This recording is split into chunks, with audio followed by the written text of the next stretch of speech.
পৌষ সংক্রান্তি। এই পৌষ সংক্রান্তি আসলে কি আসুন জেনে নিই। পৌষ সংক্রান্তিকে মকর সংক্রান্তি বা উত্তরায়ণ সংক্রান্তিও বলা হয়।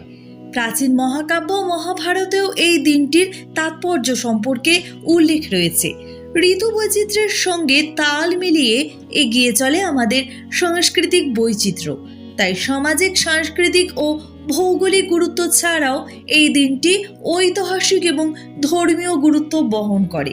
সংক্রান্তি মূলত জ্যোতিষশাস্ত্রের একটি ক্ষণ।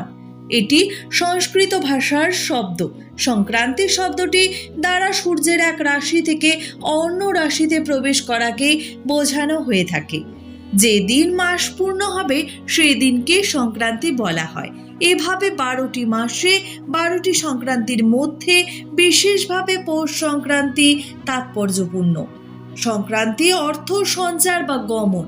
সংক্রান্তি শব্দটি বিশ্লেষণ করলেও একই অর্থ পাওয়া যায়। সংযোগ ক্রান্তি।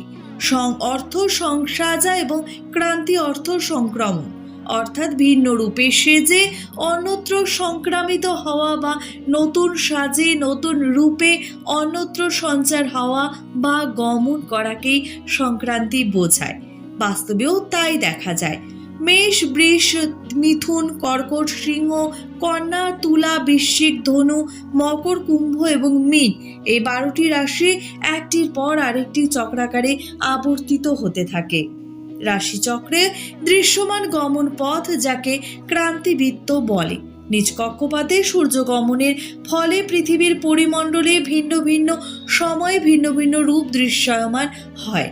এভাবে পৃথিবী নানা রূপে কক্ষপথে সঞ্চারের কারণে প্রাকৃতিক দৃশ্যপট প্রতি মাসে পরিবর্তিত হতে থাকে। পৌষ সংক্রান্তি একটি প্রাচীন ঐতিহ্যবাহী লোক উৎসবেরও দিন। বাংলা পৌষ মাসের শেষের দিন এই উৎসব পালন করা হয়। পিঠে ও পৌষ সংক্রান্তি অঙ্গাঙ্গিভাবে জড়িত।